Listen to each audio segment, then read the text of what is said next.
और आइए सामने, नेहा जैन जी, आप आइए सामने, आगे आइए।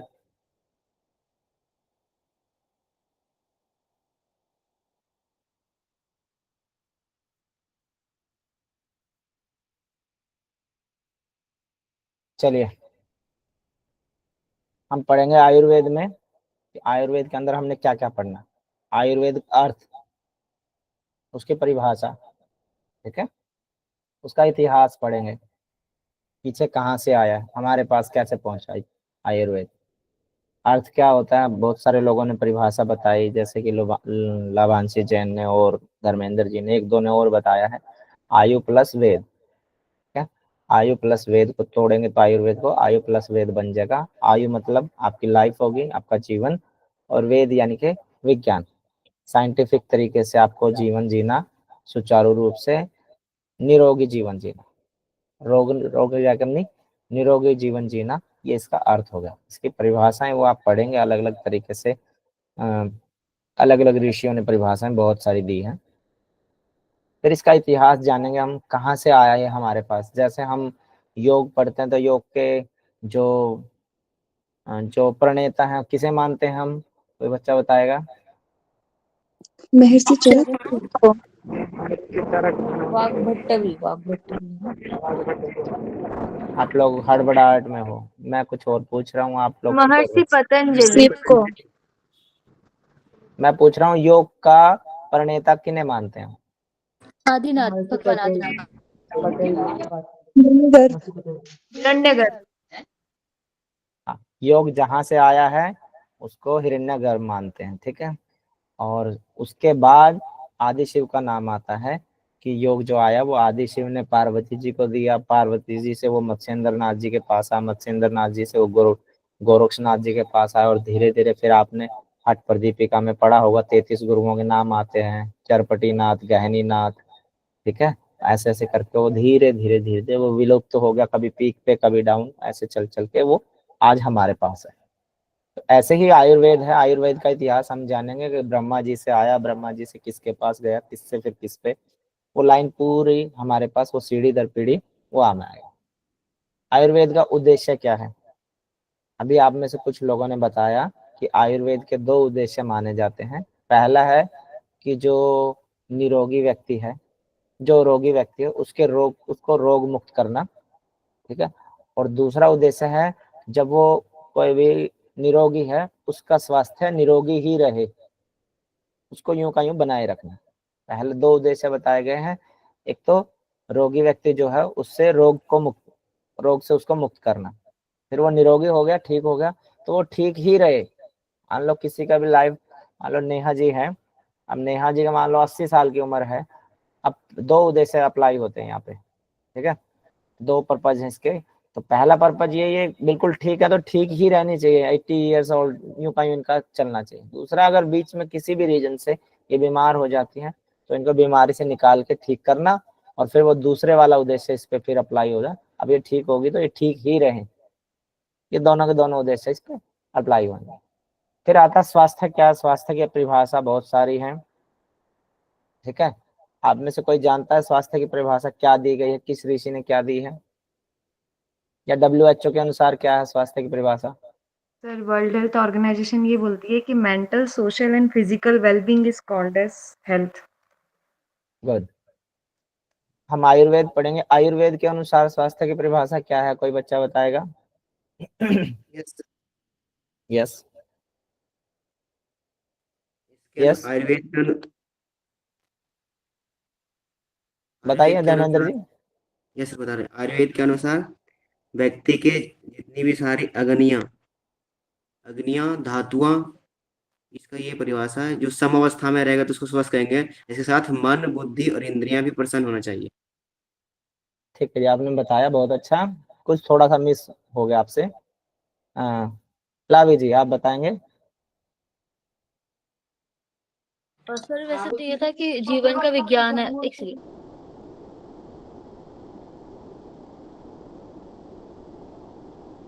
और कोई सर, आइए सम जी। हाँ, इसको जीवन का विज्ञान बोला है, और ये एक भारतीय परंपरा की ये एक प्रणाली है। चिकित्सा प्रणाली है। और जैसे बताया सबअग्निश सब समधातुष मलग्निश, ये एक डेफिनेशन थी जो कि सॉरी सर याद नहीं आ रही अभी। कोई बात नहीं। स्वास्थ्य की परिभाषा है सम दोष है। हमारे दोष होते हैं, त्रिदोष बोलते हैं उनको, वात पित्त और कफ। 3 दोष होते हैं, वात पित्त और कफ। सम दोष यानी कि वो हमारे तीनों के तीनों सम मात्रा में रहने चाहिए, इक्वल होने चाहिए। सपोज करो उनको, मान लो 100 की रेशो उसको डिवाइड बाय 3 करेंगे तो 33.3 पॉइंट समथिंग हो गए।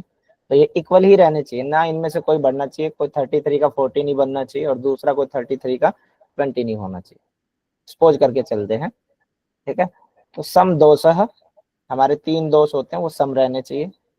फिर सम अग्नि, सम दोष के बाद आता है सम अग्नि। हमारी अग्नियां जो हैं वो हमारे सम रहने चाहिए। कोई बच्चा बताएगा हमारी अग्नियां कितने प्रकार की होती हैं शरीर के अंदर? 13 प्रकार की। ठीक है जी नेहा जी।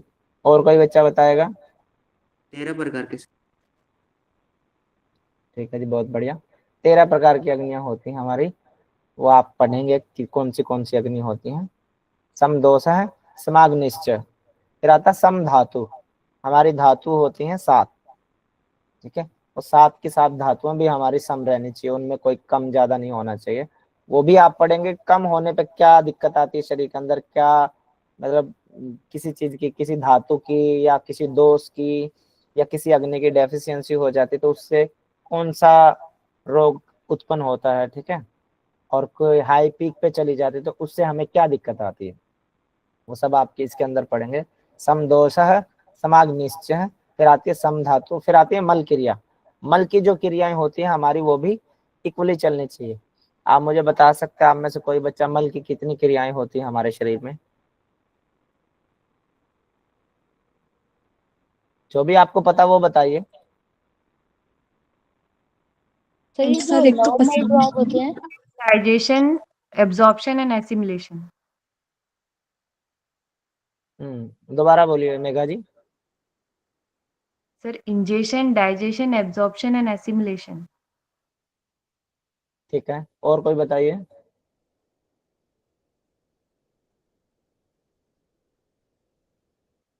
लाभांशी जी आप क्या बता रहे थे? सर ये जो 13 प्रकार के, सॉरी सॉरी सॉरी, जो नॉर्मल द्वार होते हैं ना जो, तो वो हम्म सारे एक मल में आ जाएंगे। जैसे स्वेट है और हमारी जो नोजी वगैरह, ये सारे मल में ही आते हैं। ठीक है जी, बहुत बढ़िया। मल की जो क्रियाएं हैं हमारी वो भी सुचारू रूप से चलनी चाहिए। मल की क्रिया में जनरली हम मल, मूत्र और पौरुष, इन 3 चीजों को काउंट करते हैं। यानी कि हमारा सुसु, पोटी और पसीना, जनरली हम इन 3 चीजों को काउंट करते हैं कि हम यूरिन के थ्रू डिटॉक्सिफिकेशन करते हैं बॉडी का, या पोटी के थ्रू, या फिर पसीने के थ्रू। ये 3 है। बट इनके अलावा और भी बहुत सारी ऐसी क्रियाएं होती हैं जो चलती रहती हैं, जिनको हम जनरली काउंट नहीं करते। जैसे आंख से मल निकलता है या कॉर्नर में इकट्ठा हो जाता है, आप सभी जानते हैं, ठीक है। कान से मल निकलता है, नाक से मल निकलता है, आंख से आंसू भी निकलते हैं, ठीक है। हेयर हो गया हमारा, नेल्स हो गए हमारे, ये सब हमारे लिए डिटॉक्सिफिकेशन का काम करते हैं। स्किन से जो आप स्वेट निकलता है वो वहीं से निकलता है ना जहाँ से बाल का जो, क्या बोलते हो, रोम छिद्र।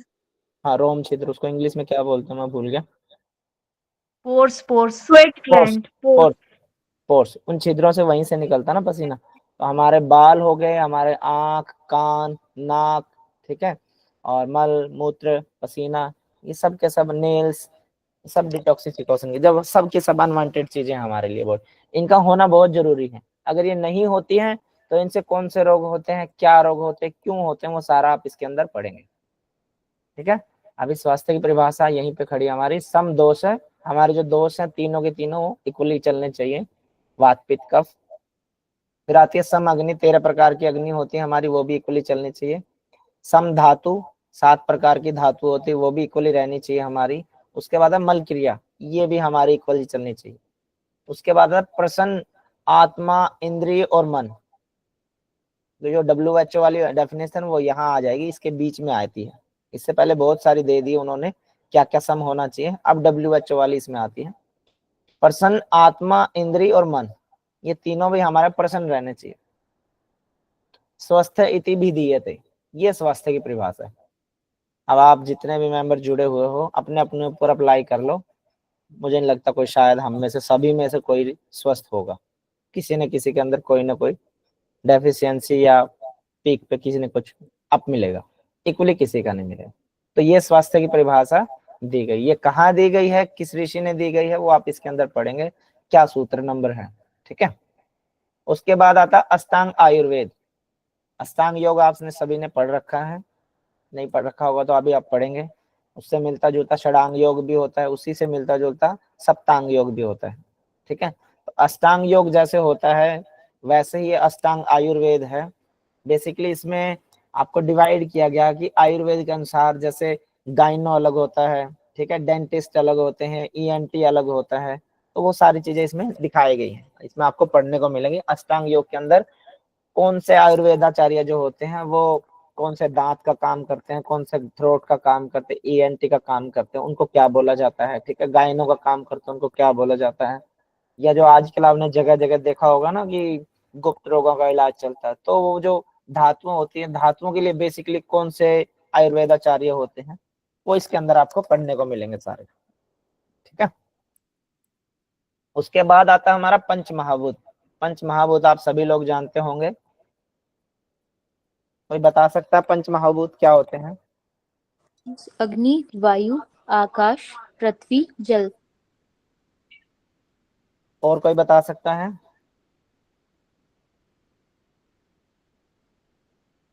वायु, आकाश, पृथ्वी वो और अग्नि वेट आकाश। Wait wait wait wait wait Renu ji आप बताइए। हाँ जी सर, अग्नि, वायु, आकाश, पृथ्वी, जल। हट जाइए, नेहा जी बताइए। सर ये है आकाश वायु पृथ्वी। आकाश, आकाश के बाद है वायु, वायु के बाद आकाश, वायु, अग्नि, फिर है जल, फिर है पृथ्वी। ठीक है जी। उसके बाद आइए भूमिका। यस सर, आकाश, वायु, अग्नि, जल, पृथ्वी। उसके बाद आइए प्रेरणा दुबे। भैया आकाश, वायु, अग्नि, जल, पृथ्वी। ठीक है जी। सीक्वेंस से याद करना जो भी आप पढ़ेंगे इन चीजों को, जैसे आप पढ़ते हैं ना कि यम नियम आसन प्राणायाम प्रत्याहार धारणा ध्यान समाधि। अब मान लो आपके सामने क्वेश्चन आता है, पांच सातों के आठों को दे दिया अष्टांग योग के जो भी आपके वो पॉइंट्स हैं उनको दे दिया, आप उनको आगे पीछे करके दे दिया, तो आपके सामने क्वेश्चन आए, इनको सीक्वेंस में लगाइए, क्रम में लगाइए। आप सीक्वेंस में याद होगा तभी उनको लगा पाएंगे ना, तो इसलिए इनको जहां भी आए, बहुत सारी चीजें आएंगी यहाँ, ऐसी चीजें जो 7 8 5 4 के चक्कर में आएंगी, आपने उनको सीक्वेंस में याद करना है। वैसे मैं आपको याद कराने का तरीका बता देता हूँ। सबसे पहले आएगा आकाश, सबसे ऊपर हमारा आकाश होता है, ठीक है। आकाश तत्व से मिलता है बनता है वायु तत्व। जब आकाश और वायु मिलते हैं तो उससे फिर बनता है अग्नि तत्व, ठीक है। अग्नि तत्व से फिर बनता है जल तत्व, और जल तत्व से बनता है पृथ्वी, ठीक है। और ऐसे ही ये वापस जाएंगे, जब विनाश होगा, तो मैं कहीं पढ़ रहा था वहां पे लिखा हुआ था कि एक समय ऐसा आएगा कि जो ये झरने इतने गिर रहे हैं, इतनी नदियां समुद्र में गिर रही हैं, मिल रही हैं जा जाके, तो एक टाइम ऐसा आएगा कि पूरी पृथ्वी पर पानी पानी हो जाएगा। तो सबसे एंड वाला जो हमारा तत्व था वो गायब हो जाएगा। कौन सा तत्व था सबसे एंड का? पृथ्वी। पृथ्वी। पृथ्वी तत्व एंड हो गया, उस पर पेड़ पौधे सब एंड हो जाएंगे, फिर पानी रह गया, फिर गर्मी बढ़ेगी, वो उसको पानी को सुखाएगी। कौन सा तत्व लॉस्ट हो गया हमारा? जल। जल। बच गए 3 तत्व। फिर अग्नि खत्म होएगी, फिर वायु, और वो फिर सब मिलके आकाश में समा जाएगा, ठीक है। ये आने का और जाने का सीक्वेंस है, मुझे लगता है आप सभी को याद हो गया होगा। पहले आकाश, आकाश के बाद वायुमंडल आ गया, उसके बाद अग्नि, अग्नि से फिर जल, जल से फिर पृथ्वी। आप इन्वायरमेंट पढ़ेंगे ना, उसमें भी आपको पता चल जाएगा कि ये लेयर होती है, इस पे गर्मी कम होती है, इस पे ज्यादा होती है, इसमें स्पेसिस में यहाँ सैटेलाइट सेट होते हैं, यहाँ तक प्लेन जाते हैं, उसके बाद और एक्स्ट्रा है उसमें तारे मंडल ये सब आते हैं, कहाँ टेम्परेचर अप होता है, कहाँ डाउन होता है, कहाँ तक ग्रेविटी काम करती है, वो सब आप इन्वायरमेंट पीपल इन्वायरमेंट डेवलपमेंट में उसमें पढ़ेंगे, ठीक है। पंच महाभूत हमने पढ़ लिए, उनके गुण होते हैं, अब सबके अपने अपने गुण होते हैं, वो आप इसके अंदर पढ़ेंगे। त्रिदोष हमने पढ़ा था, कोई बच्चा बताएगा त्रिदोष क्या होते हैं? वात पित्त कफ। वात पित्त कफ, ठीक है। इससे मिलते जुलते और भी वर्ड आएंगे, तो आप इस पे फिक्स रहना कि त्रिदोष का मतलब है वात पित्त और कफ। त्रिदोष का सिद्धांत क्या है वो आप इसके अंदर पढ़ेंगे। आश्रय स्थान कहाँ है वो आप इसके अंदर पढ़ेंगे, और उनके गुण क्या है वो भी पढ़ेंगे। आश्रय मतलब कहाँ कहाँ रहते हैं वो, वैसे तो सब जगह रहते हैं, ठीक है, पर कुछ पर्टिकुलर स्पेस है उनका, कि यहाँ सबसे ज्यादा कफ रहता है, और यहाँ सबसे ज्यादा वात रहता है, और यहाँ सबसे ज्यादा पित्त रहता है। आप में से किसी बच्चे को पता हो तो बताइए। वात रहता है यूनिट में, जी विजय जी बताइए। कफ रहता है लंग्स में, और पित्त रहता है। आपकी आवाज नहीं आ रही है। धर्मेंद्र जी आप बताइए। कफ का स्थान है कंठ से नीचे पूरा चेस्ट के भाग, मतलब फेफड़े में अमाशय तक। पित्त का स्थान है पूरा छोटी आंत से लेके कोष्ठ में बोलते हैं आयुर्वेद में। और वात का स्थान है पक्वाशय, लार्ज इंटेस्टाइन में। ठीक है जी, बहुत बढ़िया। और हम पूरे शरीर में देखेंगे अलग अलग स्थान होते हैं इनके, ठीक है। उसके बाद पढ़ते हैं त्रिदोष के प्रकार। हमने त्रिदोष जान लिया, उनके प्रकार होते हैं। उनके प्रकोपित होने का कारण क्या है, उनके बढ़ने का या घटने का उनका कारण क्या है, डिसबैलेंस होने का, उनके लक्षण क्या है, कैसे पहचान करें, और निवारण, फिर उनके निजात पाने के लिए हमें क्या करना चाहिए। फिर आता प्रज्ञा अपराध क्या होता है, वो भी हम इसके अंदर जानेंगे। फिर होता सत्व या मानस प्रकृति क्या होती है, ये आपने श्रीमद् भगवत गीता में भी पढ़ने को आएगा, और चैप्टर नंबर 14 में आएगा, 17 में आएगा। मानव शरीर का निर्माण कहाँ से हुआ, किस चीज से हुआ है, वो भी आप पढ़ेंगे इसके अंदर। मानव शरीर की प्रकृति कैसी होती है, उनके प्रकार कैसे होते हैं। आपने देखा ना, इसकी तो गर्म तासीर है, इसकी ठंडी तासीर है, ऐसा सुनते होंगे आप जनरली। जिसको थोड़ा बहुत सा आयुर्वेद का ज्ञान हो वो सभी बताते हैं, इसकी गर्म तासीर लगती है, इसकी ठंडी तासीर लगती है, मेरे को ऐसा है। तो मानव शरीर की प्रकृति कैसी होती है, प्रकृति जो है वो अलग अलग तरीके की होती है, 7 तरह की प्रकृति है, वो आप इसके अंदर जानेंगे। और उनके प्रकार, मानव शरीर की प्रकृति कैसी होनी चाहिए, और वो प्रकृति कितने तरीके की होती है, वो 7 तरह की होती है, वो आप सब इसके अंदर पढ़ेंगे।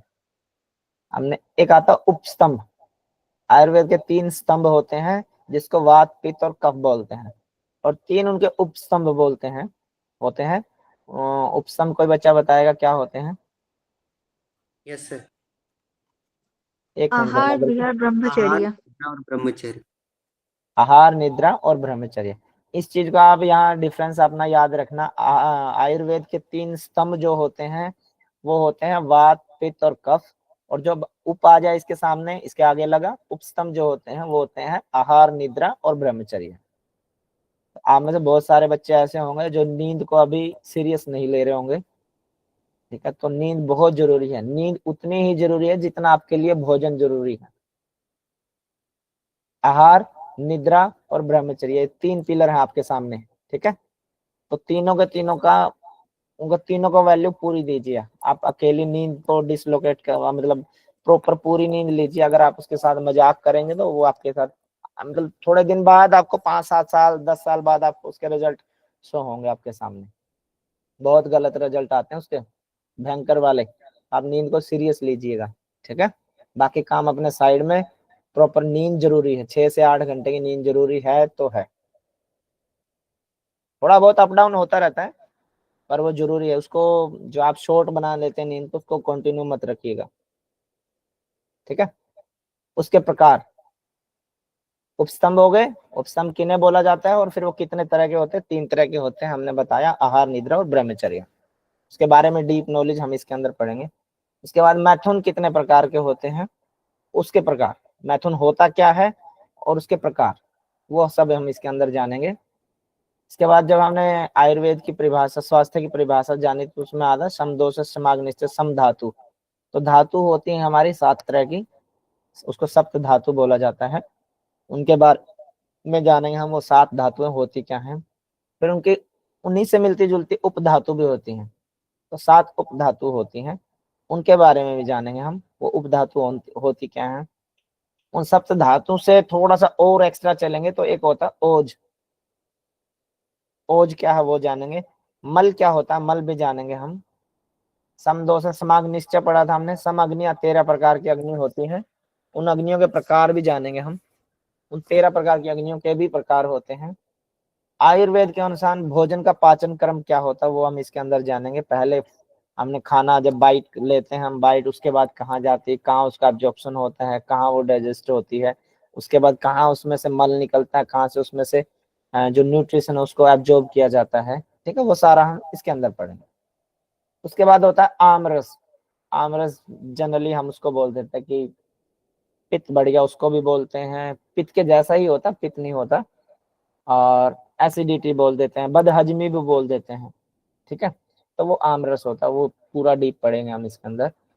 फिर दंडवत होते हैं, 3 चीजें होती हैं जिसमें हमने पढ़ा था ना स्वास्थ्य की परिभाषा में, पर्सन, आत्मा, इंद्रिय, मन।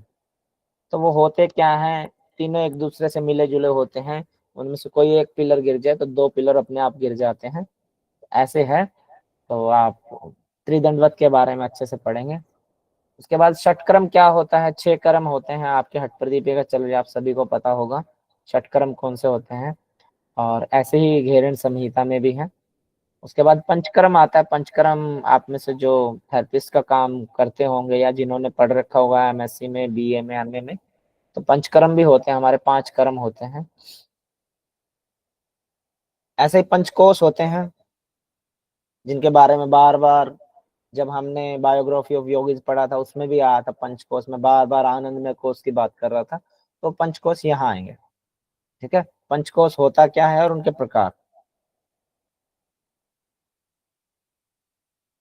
आयुर्वेद के अनुसार सृष्टि का कर्म, कैसे सृष्टि हमारे तक है, जैसे मैंने बताया ना आकाश तत्व है, आकाश तत्व में फिर वायु तत्व बना, जब उन दोनों में हलचल हुई उससे फिर अग्नि तत्व बना। आकाश, वायु और अग्नि, इन तीनों के मिलन से फिर जल तत्व बना, और आकाश, वायु, अग्नि, जल, इन चारों तत्वों के मिलने से पृथ्वी तत्व बना। तो ऐसे ही आयुर्वेद में हम जानेंगे सृष्टि कहाँ से शुरू हुई, सृष्टि का कर्म कैसे आया। जिन बच्चों का डाउट है ना, पहले अंडा आया मुर्गी आई, हो यहाँ क्लियर हो जाएगा। फिर होते हैं हमारे अष्टचक्र। जनरली आप लोगों ने सुना होगा कि 7 चक्र होते हैं हमारे, बट 7 चक्र नहीं होते हमारे, 8 चक्र होते हैं। अष्टचक्र, हमने स्वामी शिवानंद आश्रम की, स्वामी शिवानंद सरस्वती जी का जीवन परिचय पढ़ा था, तो वहां हमने चक्र का जिक्र किया था। सहस्रार चक्र होता है। ठीक है, तो अष्टचक्र में यहाँ हम पढ़ेंगे 8 चक्र कौन से होते हैं। आपका शरीर जो है ये 8 चक्रों वाली, और इसमें हमारे 9 द्वार होते हैं। अष्टचक्रा 9 द्वारा, ये अयोध्यापुरी नगरी है, ऐसे करके इसके बारे में बताया गया है। तो हम पढ़ेंगे कि हमारी सृष्टि, हमारा शरीर क्या है और उसके अंदर ये 8 चक्रों का क्या काम है, और 9 द्वार होते हैं वो कौन से होते हैं, उनका क्या कार्य होता है। फिर पढ़ते हैं आयुर्वेद के अनुसार द्रव्य क्या होता है। द्रव्य इसके अंदर जानेंगे हम। द्रव्य हम बोलते हैं किसे, जनरली द्रव अलग चीज होता है, पर यहाँ द्रव्य क्या होता है वो पढ़ेंगे। षड रस होते हैं हमारे, 6 रस होते हैं, उन 6 के अंदर ही सारी दुनिया के रस आ जाते हैं। षड रस क्या होते हैं, कोई बच्चा बताएगा। यस सर, मधुर, अम्ल, लवण, कटु, तिक्त, कसाय। ठीक है जी, पहला होता है मधुर, फिर होता है अम्ल, फिर होता है लवण, फिर होता है कटु, फिर होता है तिक्त, फिर होता है कषाय।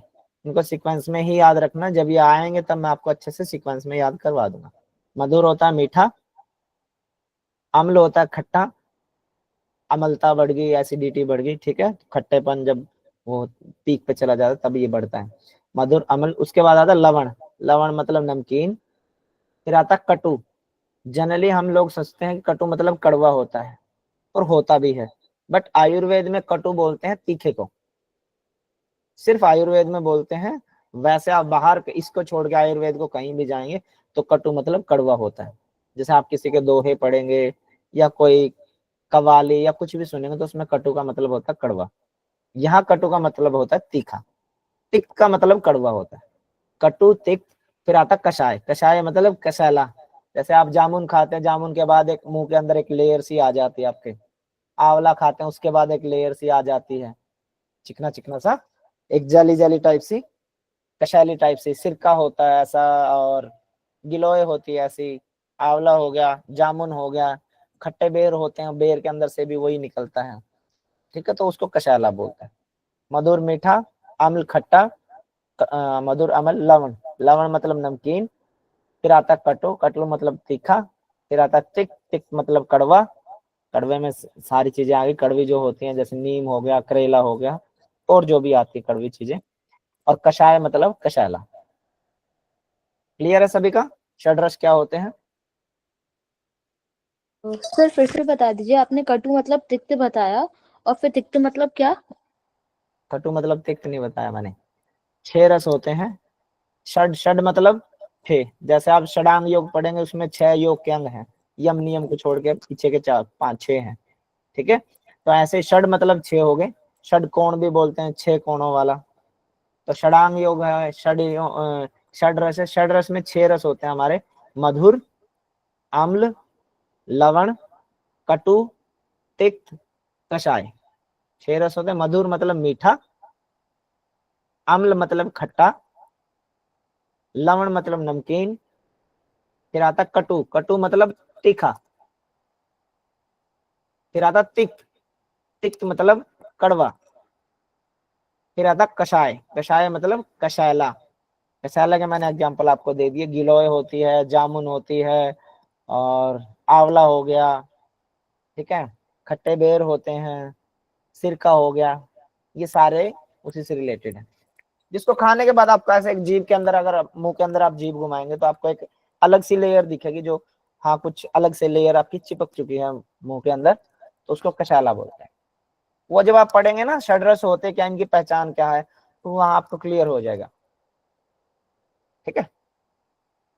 Yes sir. ओके जी। रस होते हैं, रस का और पंच महाभूत का आपस में क्या संबंध है? रस मतलब षड्रस, जो 6 रस हैं उनका पंच महाभूतों से क्या संबंध है, मतलब कौन सा रस खाने से कौन सा महाभूत बढ़ता है, आकाश तत्व, ठीक है, या वायु तत्व, या अग्नि तत्व, या जल तत्व, या पृथ्वी तत्व, कौन सा बढ़ता है, और उसके बढ़ने है कौन सा महाभूत शरीर में बढ़ता है, तो उसकी वजह से कौन सा रोग होता है, वो सारा आप इसके अंदर जानेंगे। अच्छे से पढ़ेंगे तो आपको समझ में आ जाएगा, आप आयुर्वेदाचार्य बन सकते हैं, हो तो नहीं पर अपने लिए इतना सा काम चलाओ साहब बन सकते हैं। फिर षड्रस हैं और दोषों का आपस में संबंध क्या है? दोष मतलब वात पित्त कफ, रस मतलब, रस का हमने पंच महाभूत से मेल समझ लिया, उसका आपस में संबंध क्या है। फिर पढ़ेंगे षड्रस का और दोषों का आपस में क्या संबंध, कौन से रस का सेवन करने से कौन सा दोष बढ़ता है। खट्टा ज्यादा खाने से हमारा वात बढ़ रहा है या पित्त बढ़ रहा है या कफ बढ़ रहा है, वो हम इसके अंदर जानेंगे, ठीक है। मीठा खाने से हमारा कौन सा दोष बढ़ रहा है, वात बढ़ रहा है या पित्त बढ़ रहा है या कफ बढ़ रहा है, वो सारा इसके अंदर जाने। फिर षड्रस का और आपस में धातुओं का क्या संबंध है, किस रस का ज्यादा सेवन करने से कौन सी धातु बढ़ रही है या घट रही है, वो इसके अंदर जानेगा, ठीक है।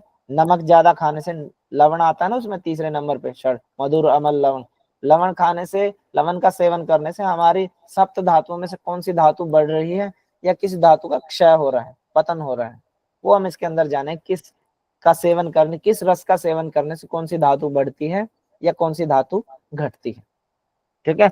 जब जब जब जब जब जब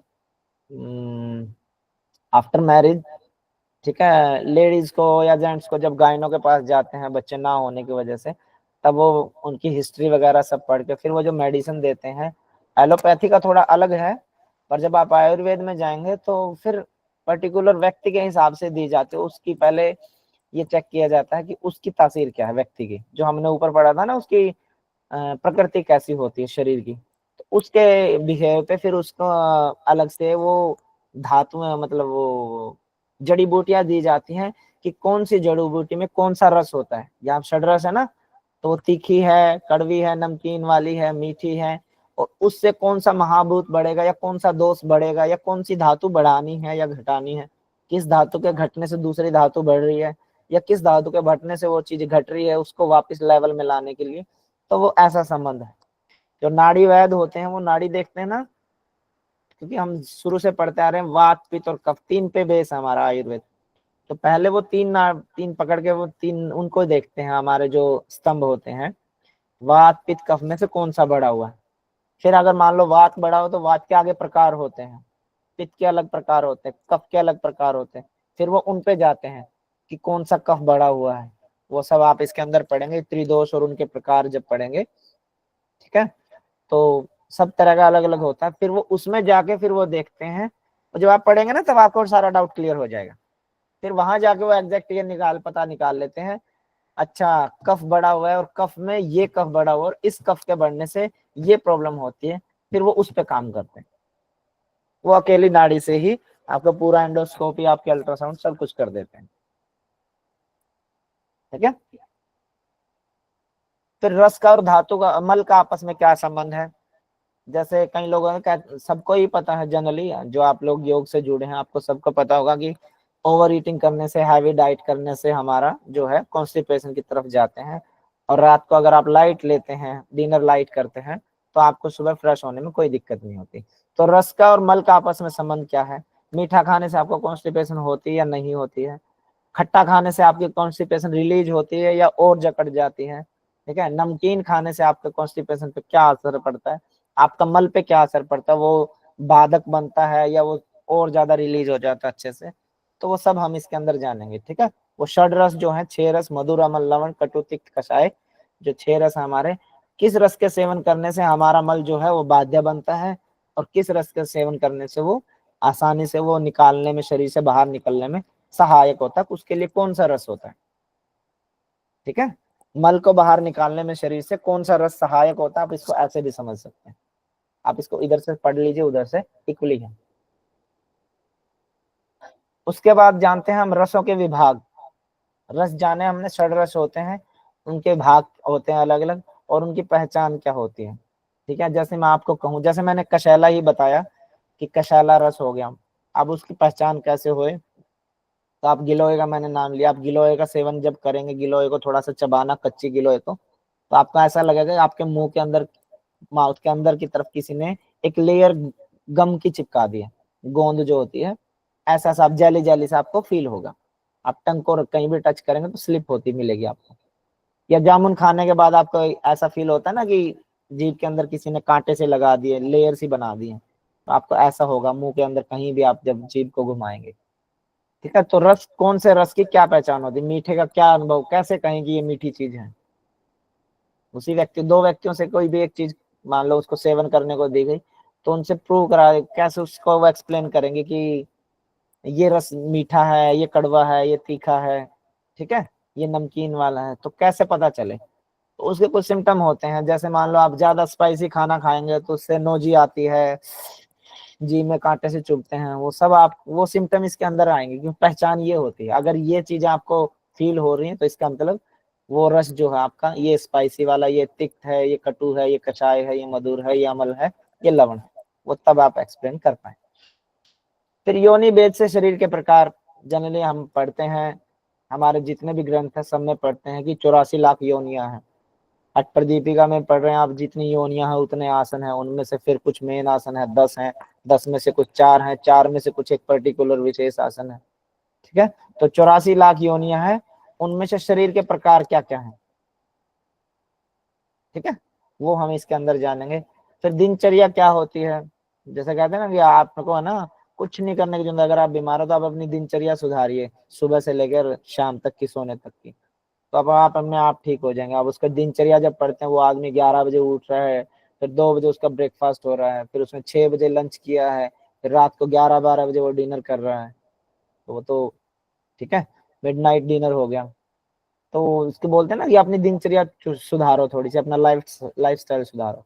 दिनचर्या होती है अलग और रात्रिचर्या होती है अलग, दिन और रात्रि दोनों को मिला के दिनचर्या बोला जाता है, ठीक है। जनरली देखा जाए तो दिनचर्या में आपके दिन और रात दोनों मिलके दिनचर्या बनेगी, मतलब सुबह 4 बजे से लेके पूरा ट्रैवल करके अगले सुबह 4 बजे तक का वो दिनचर्या होगी, उसमें दिन भी आ गया, रात भी आ गया। उसको डिवाइड करके देखते हैं समझाने के लिए। तो दिनचर्या हम सोने तक की देखते हैं, और सोने से लेके सुबह उठने तक की उसको रात्रिचर्या में काउंट करते हैं, ठीक है। और दिनचर्या, दिन और रात को मिला के वो रात्रिचर्या, दिनचर्या बन गया हमारा। उसके बाद आती है ऋतुचर्या क्या होती है।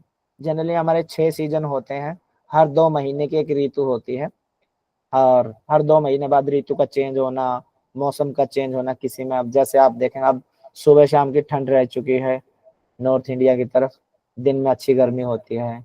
और अब जैसे फसल पकनी शुरू होगी, कटनी हुई शुरू होगी, फिर गर्मी आएगी, उसके बाद ज्येष्ठ आषाढ़ का महीना आएगा, बहुत पीक पे गर्मी होगी, उसके बाद सावन आएगा, बारिश हो जाएंगे सावन आषाढ़ में, उसके बाद हुमस के दिन आएंगे, फिर ठंडी होनी शुरू हो जाएगी सुबह शाम की, फिर बहुत ज्यादा ठंड होएगी। तो वो सब इसके अंदर हमने पढ़ना है। दिनचर्या क्या होता है, ऋतुचर्या क्या होती है, और उनमें लिया जाने वाले आहार कौन से होते हैं, किस ऋतु में कौन सा आहार लेना चाहिए। जैसे आप सर्दियां, अभी आप बासी खाना खा सकते हो, और वो आप अलग अलग जगह से स्टेट से जुड़े हुए हैं। अभी कुछ दिनों बाद एक फेस्टिवल आएगा, बासुड़े बोलते हैं उसको, सुना होगा सभी ने। होली नहीं सर। खाते हैं बासुड़े, यस सर, होली के बाद, होली के बाद। हाँ, नहीं और सर। बासुड़े का मतलब होता है कि अब तक आप बासी खाना खा सकते थे, अब गर्मी आ चुकी है, अब आप खाने को बासी करके नहीं खा सकते। ठीक है, तो ऐसे ही पढ़ना हमने कि अब ऋतु चेंज हो चुकी है, उसके अनुसार अब क्या खाना चाहिए। जैसे आप देखेंगे, आप धीरे धीरे आप जिसमें वाटर कंटेंट ज्यादा होता है वो फ्रूट आने शुरू हो जाएंगे आपके धीरे, जैसे तरबूज, खरबूजा, खीरा, ककड़िया। वो अलग बात है कि हमने सीड्स को हाइब्रिड बना के अब 12 महीने उसी चीज को हम लिए जा रहे हैं। किसी भी महीने में आप गाजर उगा सकते हो, किसी भी महीने में मूली उगा सकते हो, पालक उगा सकते हो, मेथी, धनिया। बट जो सीजन के अकॉर्डिंग है वो सबके पर्टिकुलर बटे हुए हैं। सर्दियों में आप इन्हीं चीजों का अच्छे से सेवन कर सकते हो, उसमें उसका जो न्यूट्रिशन वैल्यू जो होती है उस फूड के अंदर जो आपने लिया है वो पर्टिकुलर उसी सीजन में होती है। उसके बाद अगर आप एक्सटर्नली दे रहे हो उसको किसी भी आर्टिफिशियल इन्वायरमेंट बना के उसके लिए, तो उसमें न्यूट्रिशन वैल्यू कम हो जाती है। इसलिए कहा जाता है कि ऋताहार ऋतु के अनुसार खाने चाहिए, मिताहार भूख से थोड़ा कम खाना चाहिए, ऋताहार, मिताहार, और ऐसे करके है कि ऋतु के अनुसार खाना चाहिए। जो भी ऋतु हो उस ऋतु में क्या फल आ रहा है, क्या अनाज आ रहा है, वो खाना चाहिए आपको। और ऋतुचर्या, रात्रिचर्या, दिनचर्या, ये सब आएंगे आपके आगे, इनको अच्छे से पढ़ेंगे हम। ऋतुचर्या जो है, ऋतु के अनुसार पथ्य क्या है और अपथ्य क्या है। जैसे अब मैंने बताया कि बासुड़े आएंगे तो उसमें बताएगा पथ्य चीजें क्या हो जाएंगी, जो ताजी चीजें होंगी। अपथ्य क्या होंगे, बासी जो होंगी वो सारी की सारी अपथ्य में है। ये मैंने मोटा मोटा बताया आपको। फिर हम अलग ऋतु का अलग अलग पढ़ें, किस ऋतु में क्या चीज खानी चाहिए, ये हमारे लिए अच्छी है, ये हमारे लिए अच्छी नहीं है। जैसे अगर आप अब हरा साग का सेवन करेंगे तो आपको गर्मी करेगा वो, क्योंकि उसका सीजन जाने वाला है। ठीक है, सर्दियों में हम सभी जनरली गोंद के लड्डू, गज्जक, पिन्नी, मूंगफली, रेवड़ी, ये चीजें खाते हैं। ऑयल कंटेंट वाली ज्यादा चीजें खाते हैं, सबके अंदर ऑयल होता है, चाहे वो मूंगफली हो, चाहे आपके तिलहन हो, चाहे बादाम, अखरोट, ये सब चीजें, इनमें ऑयल कंटेंट होते हैं। तो ये हमारे शरीर को गर्मी प्रदान करते हैं। जरूरी नहीं आप नॉनवेज को लेके या एग्स को लेके ही अपने शरीर को मेंटेन रख सकते हो गर्म, या ड्रिंक वगैरह से। और भी बहुत ऐसी बहुत सारी चीजें हैं जिनके द्वारा आप अपने शरीर को सर्दी से बचा सकते हो। वो अलग सी बात है कि वो अब धीरे धीरे छूटती जा रही है वो चीजें। बट अगर आप ऋतु के अनुसार और जितना नेचुरल तरीके से रह के सेवन करेंगे उतना आपके लिए अच्छा होगा। तो ऋतु के अनुसार पथ्य मतलब हमारे लिए फायदेमंद क्या चीज हो, अपथ्य नुकसानदायक है। तो किस ऋतु में कौन सी चीज हमारे लिए लाभदायक है, कौन सी हानिकारक है, वो हम इसके अंदर पढ़ेंगे। आदान काल होते हैं, विसर्ग काल होते हैं। आदान काल में सूर्य की गति चेंज हो जाती है, विसर्ग काल में सूर्य की गति चेंज हो जाती है। उत्तरायण, दक्षिणायन जिसको बोलते हैं, वो ये इसके अंदर हम पढ़ेंगे। ठीक है, श्रीमद् भगवद गीता के अनुसार व्यक्ति की प्रकृति कैसी होनी चाहिए, पढ़ते हैं ना। श्रीमद् भगवद गीता के अनुसार शरीर की प्रकृति, जो व्यक्ति की प्रकृति, सात्विक, राजसिक, तामसिक, 3 तरह की प्रकृति होती है। जो जैसा अन्न खाए अन्न वैसा होए मन। सात्विक खाना खाएगा, सात्विक भोजन का सेवन करेगा तो उसका वैसा ही मन बनेगा।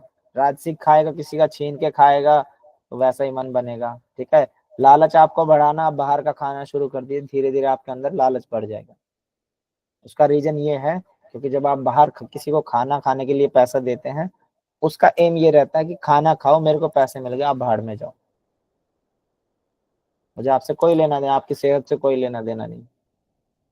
ठीक है, मेरे को पैसा मिल गया, वो सिर्फ पैसे को देख के काम करता है।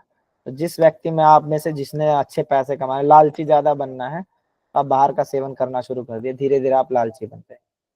और जनरली आप देखते भी होंगे जो लोग पैसे वाले हैं वो मोस्टली बाहर ही खाना खाते हैं, घर का बहुत कम सेवन करते हैं। घर का सेवन वही लोग करते हैं जो सात्विक प्रकृति के होते हैं, जिनके अंदर पूजा पाठ, घर में शांत माहौल होता है, जो जो हमारे धार्मिक ग्रंथ है उनको रीड करते हैं, वो लोग फिर भी थोड़े बहुत बचे मिलेंगे आपको। ठीक है। श्रीमद् भगवत गीता के अनुसार व्यक्ति की प्रकृति कैसी होती है? हमने आयुर्वेद के अनुसार अलग प्रकृति होती है, वो 7 तरह की प्रकृति बताई गई है वहां पे, और श्रीमद् भगवत गीता के अनुसार 3 तरह की प्रकृति होती है, सात्विक, राजसिक और तामसिक। तामसिक होती है जो छल कपट से होते हैं, छल कपट लालची में आ जाएंगे, तामसिक में आ जाएंगे और गंदे तरीके से, वो सब हम इसके अंदर पढ़ेंगे। श्रीमद् भगवत गीता के अनुसार व्यक्ति का आहार कैसा होना चाहिए, उसको वैसी ही डिमांड होगी फिर। ठीक है, जो जितना लालची बन जाएंगे ना, फिर उसको वैसी ही चटपटी चीजें, स्पाइसी चीजें, नॉन वेज, उसको चाहकर भी आप कितना कुछ दे दो, फिर भी उसको ये लगेगा कि नहीं, मेरे को वो चीज तो मिली नहीं, उसके बगैर ये शादी में गए थे वो कुछ चिकन मटन कुछ मिला ही नहीं। तामसिक लोग ऐसी ऐसी इच्छाएं रखते हैं, फिर चाहे उनको आते आते शादी में से किसी रेस्टोरेंट पे बैठ के कुछ खा पी के आना पड़े, पर वो करेंगे, क्योंकि अंदर से उनके वो भावनाएं रुकती नहीं है। मैंने आप लोगों को एक कविता भी सुनाई थी, नहीं उठती जो उसके अंदर उठ रही कुदरती लोर, वो अंदर से कुछ और बाहर से कुछ और। वो सब यहाँ अप्लाई होता है। फिर पढ़ते हैं, श्रीमद् भगवत गीता के अनुसार व्यक्ति की प्रकृति के बढ़ने के लक्षण क्या होते हैं? उसकी प्रकृति सात्विक है, राजसिक है या तामसिक है, वो क्यों बढ़ती है, उसके सिम्टम क्या होते हैं, वो हम इसके अंदर जानेंगे। ठीक है। श्रीमद् भगवत गीता के अनुसार व्यक्ति की प्रकृति से उत्पन्न जो है, फिर उसका फल, उसने खाना खा लिया, हमने देखा उसकी प्रकृति बन रही है, उसको रोकना चाह रहा फिर भी वो रुक नहीं पा रही।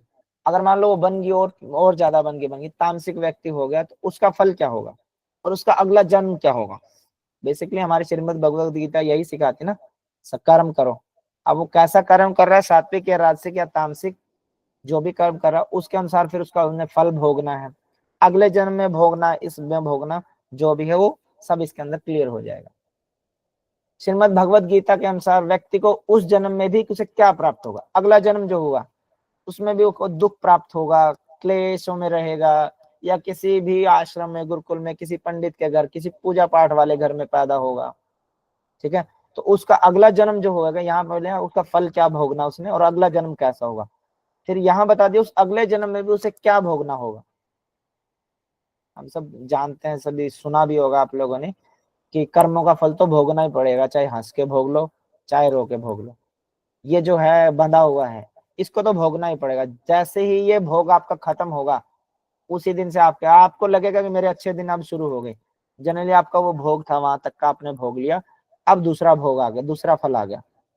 एक कर्म जो आपने किया था उसका फल चल रहा था अब तक, अब वो फल खत्म हो गया, वो कर्म का फल खत्म हो गया, अब दूसरा कर्म का फल स्टार्ट हो गया। वो आपके लिए और अच्छा हो सकता है और बुरा हो सकता है, वो डिपेंड करता है कि आपने पीछे कर्म क्या किए। ये सिखाता है श्रीमद् भगवत गीता। तो पीछे जो गलती हो गई हमसे हो गई, उसको देखो हम सुधार नहीं सकते, उसको तो हम ईश्वर से प्रेयर करके, बस उस ईश्वर का चिंतन करके हम यही कहते हैं आगे हमारे लिए कुछ ऐसा ना हो। हम जब बच्चे थे प्रेयर करते थे ना, भगवान हमारी बुद्धि को सतमार्ग पर चला, ऐसे करके थी ना प्रेयर। यस भैया। मैं भूल गया, प्रेयर थी, ईश्वर हमारी बुद्धि को, वो गायत्री मंत्र का अर्थ है। नहीं नहीं नहीं नहीं, वैसे भी एक प्रेयर भी है जो उसमें भी आता है, हम अच्छे के लिए कामना करते हैं अपने, जनरली उसमें ये होता है।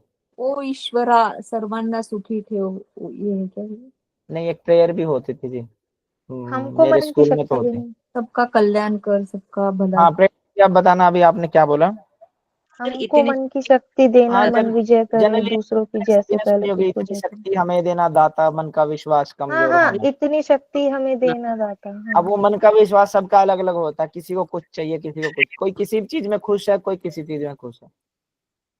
ठीक है, अब जैसे आप मान लो, मानो कैसे मानो, चलो आप में से कोई एग्जांपल दो, फिर मैं अपना एग्जांपल देता हूँ। कोई एक चीज है, उसको 3 लोगों में बांटो, तीनों अलग तरीके से खुश है, ऐसी क्या चीज है? सपोज करो आप, कोई भी एक बच्चा एग्जांपल दो।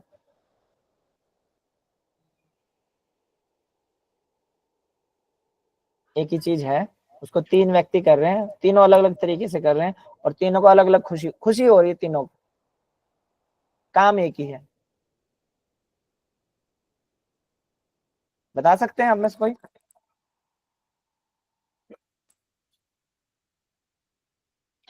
जैसे देखो, मान लो कोई गरीब का बच्चा, वो बैलून को बेच के खुश होता है, जिसके घर गया वो उसको फुला के हैप्पी बर्थडे बना के विश करके उसको वो खुश हो रहा है। उस घर में कोई आया हुआ तीसरा व्यक्ति, वो उसको फोड़ के खुश हो रहा है उसी बैलून को। काम एक ही हो गया ना तीनों का, है बैलून तीनों में, बैलून रोल प्ले कर रहा है अपना, पर कोई उसको बेच के खुश हो रहा है, कोई उसको खिलता हुआ देख के खुश हो रहा है, कोई जैसे गार्डन में चले गए, कोई फूल को देख के खुश हो रहा है, उसको कैप्चर करके अपना डीपी स्टेटस लगाता है, कोई उसको तोड़ता है, कोई तोड़ के उसका और तहस नहस करता है, कोई उसको किसी तरीके से यूज करता है, कोई किसी फूल है वो हर जगह बलिदान होता जा रहा है, उसकी फॉर्म चेंज होती जा रही है, पर लोगों की खुशी अपनी अपनी है अलग अलग। ठीक है, तो व्यक्ति का जो जन्म जो होता है वो उस पर डिपेंड करता है कि उसने अगले जन्म में उसको क्या प्राप्त होगा, क्या भोग भोगना उसने। बेसिकली इसके यहाँ यह मतलब है, जब आप डीप में पढ़ेंगे तब आपको समझ में आ जाएगा। और सबसे लास्ट में हम पढ़ेंगे श्रीमद् भगवद गीता के अनुसार जीव आत्मा का और गुण का आपस में संबंध क्या है।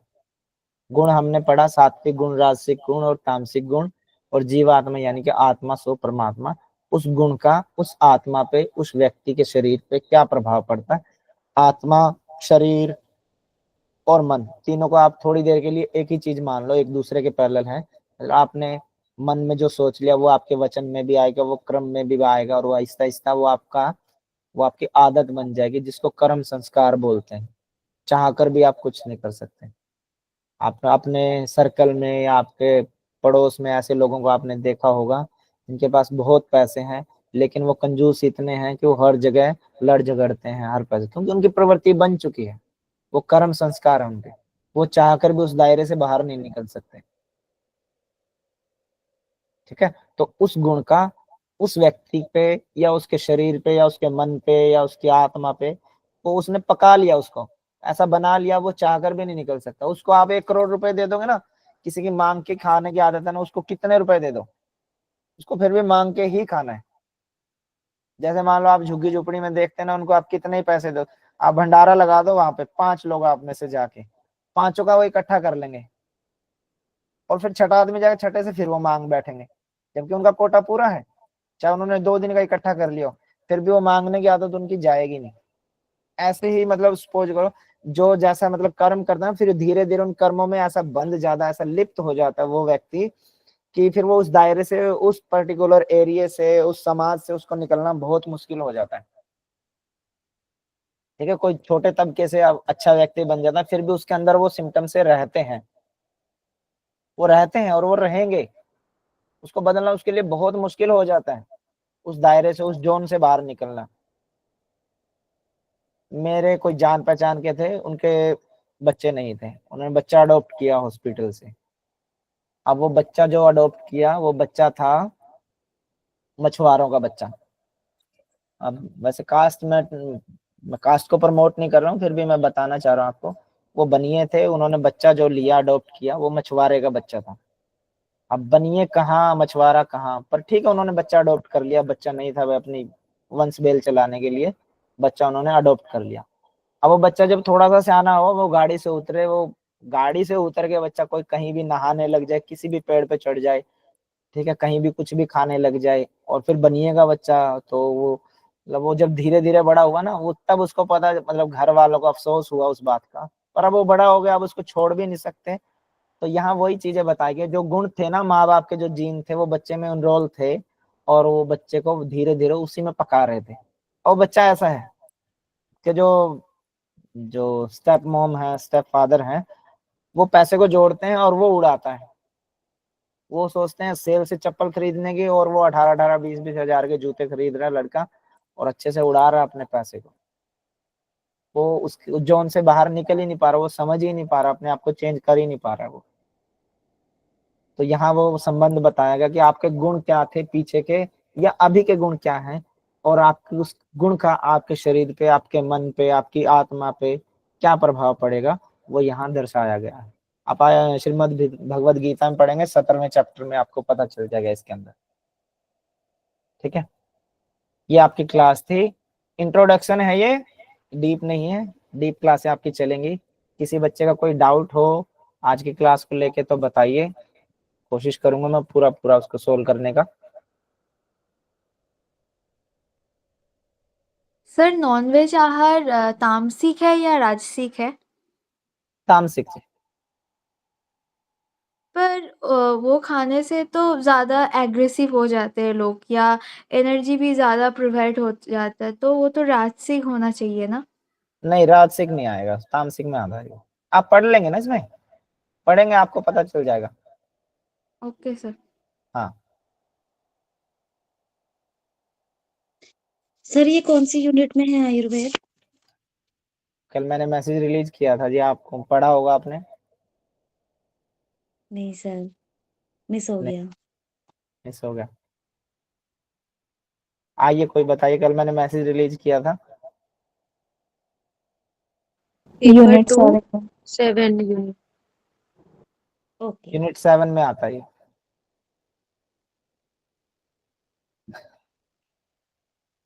और किसी बच्चे का कोई डाउट हो तो बताइए, इन पॉइंट्स को लेके किसी को कुछ भी समझ में ना आया हो।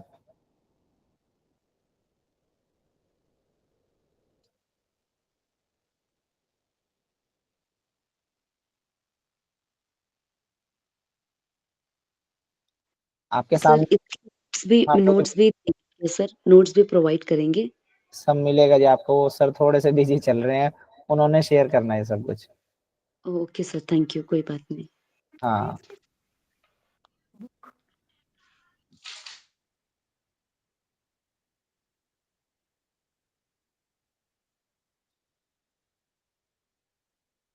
सबको क्लियर है ना? सर हाँ बुक जी।